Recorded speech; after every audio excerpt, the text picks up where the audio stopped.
ফাঁকা বাড়িতে দুদিন ধরে মাটিতে পড়ে রয়েছে এক বৃদ্ধার মৃতদেহ। আজ উদ্ধার হলো সেই মৃতদেহ। উদ্ধারের ঘটনায় চাঞ্চল্য। বিস্তারিত রিপোর্ট। নদিয়ার শান্তিপুর থানার ফুলিয়া কলোনি এলাকার বাড়িতে একাই থাকতেন ভবানী রায় নামে ৬২ বছরের এক বৃদ্ধা। আজ সকালে বৃদ্ধার মৃতদেহ তারই বাড়ির কল পারে উদ্ধার হয়।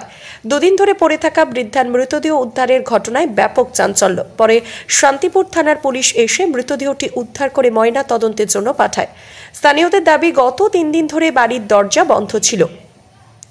যদিও ওই বৃদ্ধা একাই বাড়িতে থাকতেন, ভিতর থেকে মূল গেটে তালা বন্ধ অবস্থায় ছিল। আজ সকালে প্রতিবেশীরা বাড়ির দরজা খুলতে দেখা যায় ওই বৃদ্ধা মৃত অবস্থায় কলপারে পড়ে রয়েছে। মাথার বাঁ দিকে রক্তের চাপ লক্ষ্য করা যায়। খবর দেওয়া হয় ওই বৃদ্ধার ভাইদের। তারা এসে দেখে মৃত অবস্থায় পড়ে রয়েছে দিদি। স্থানীয়দের দাবি, পা পিছলে কলপারে পড়ে গিয়ে স্ট্রোক জাতীয় কিছু হয়ে মৃত্যু হতে পারে ওই বৃদ্ধার। তবে কি কারণে মৃত্যু তা ময়না তদন্তের পরেই জানা যাবে। খবর পেতেই শুক্রবার ঘটনাস্থলে পৌঁছায় পুলিশ। এরপর ওই বৃদ্ধার মৃতদেহ রানাঘাট মর্গে পাঠানোর ব্যবস্থা করে। বৃদ্ধার ভাই মানিক রায় বলেন, তার দিদি একাই বাড়িতে থাকতেন। গত 4 দিন আগে তাদের সাথে একবার যোগাযোগ হয়েছিল, কিন্তু তারপর থেকে আর কোনো কথা হয়নি দিদির সাথে। আজ সকালে খবর পেয়ে বাড়িতে এসে দেখেন দিদি মৃত অবস্থায় পড়ে রয়েছে। অন্যদিকে বৃদ্ধার অস্বাভাবিক মৃত্যুর ঘটনায় পরিবারে নেমে এসেছে শোকের ছায়া। এই ঘটনায় কি জানাচ্ছেন প্রতিবেশীরা ও তার ভাই, শুনুন। ব্যুরো রিপোর্ট, বাংলার প্রতিনিধি। যিনি মারা গেছে না, উনি তো রোজ উঠোন ঝাঁট দেয়, আমাদের এখানে এসে ঝাঁটা দেয়। আর 3-4 দিন ধরে দেখছিও না। তারপর নাইটিটা 3-4 দিন ধরে মেলায় আছে। তা আমরা তো যাই না, ওদের বাড়ি কেউ যায় না। তারপরে সবাইকে বললাম, তারপর মেম্বার আছে, মেম্বারকে ডাকলো, মেম্বার কলিং বেল বাজালো, সারা শব্দ পেল না। তারপর যে আশা কর্মী সে আবার বললো কি টোপ খেয়ে গেল। ওই গিয়ে টোপ খেয়ে গেল। তারপর অন্ধ করলে ওই যে কার ফোন নিল, ফোনের লাইট জ্বালিয়ে গেল ভেতর, যাই দেখে যে মোড়ে পড়ে আছে।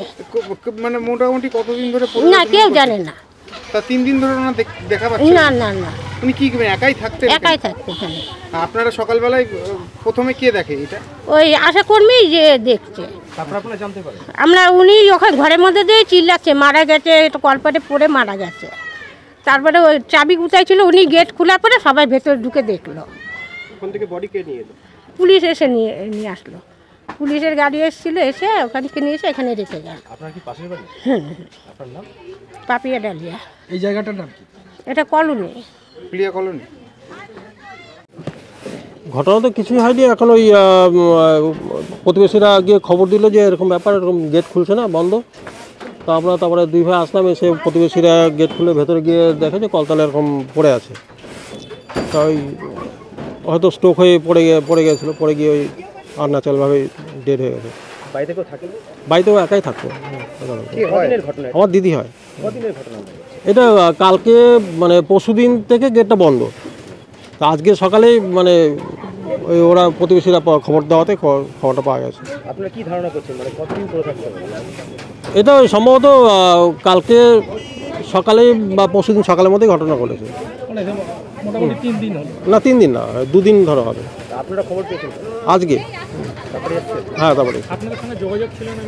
এমনি যাওয়া আসা যেটুকু ছিল, আসা যাওয়ার মধ্যে। কবে দেখা হয়েছে? লাস্ট আমার সাথে দেখা হয়েছে 4 দিন আগে। কি নাম? না ভবানী রায়। পুলিশ এসেছিল? হ্যাঁ, পুলিশ তো সবাই এসে ইনকোয়ারি করে দেখে গেছে, সবাই এসে।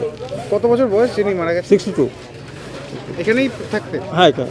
এখন কি তাহলে ময়নাতদন্ত হয়ে গেছে? ময়নাতদন্ত বলতে এখন আপনার আইনের যেটা আছে সেটা করতে হবে। আপনার নাম? আমার নাম মানিক কুমার রায়। আপনি কি? আমি ছোট ভাই।